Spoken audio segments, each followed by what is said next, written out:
জয়ীফ এবং জাল হাদিস ভিত্তিক আমলটা হলো বেদাত।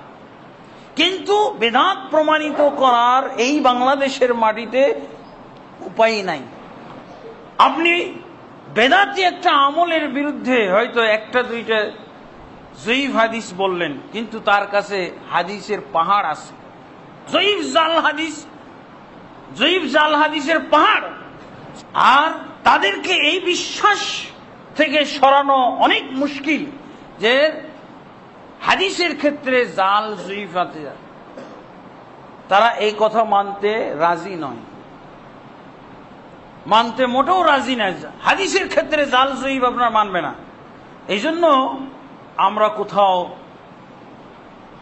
বাহাস করতে যেতে সাহস করি না, কারণ সে নিজেও বিশ্বাসী না জাল জয়ীফ হাদিসে, জনগণও বুঝে না।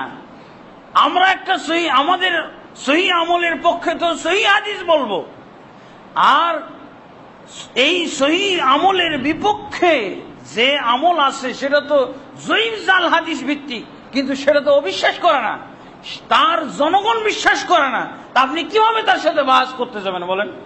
তাকে বুঝাইতে যাবেন কি করে? যার ফলে আপনি দেখবেন যে সহি বুখারী এবং মুসলিমের হাদিসকে জয়ীফ জাল হাদিস দিয়ে মনসুখ করে দেন এই দেশের মুহাদ্দিসরা।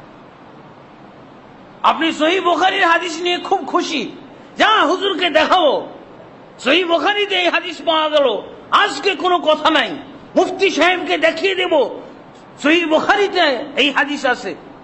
রফুল ইয়াদাইন করা, আমিন বলা, অমুক কাতার বন্দী হওয়ার, সূরা ফাতিহা পড়ার, বাস আপনি যে দেখলেন আপনি একটা দুইটা সহিহ হাদিস নিয়ে গেছেন, ও আপনাকে জয়ীফ জাল হাদিসের পাহাড় দেখিয়ে দিবে, আপনাকে বোকা বানিয়ে পাঠিয়ে দিবে। এটাই করতেছে আর কি। এটাই হলো হাতিয়ার।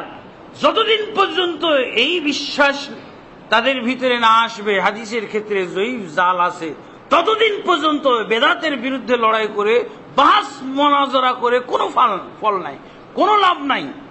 আপনার অবস্থা হলো একা না বোকা, এইরকম অবস্থা। এই জন্য তারা এখন চতুর্দিক থেকে জয়ীফ জাল হাদিস নিয়ে ব্যাপক আন্দোলনে নেমে গেছে।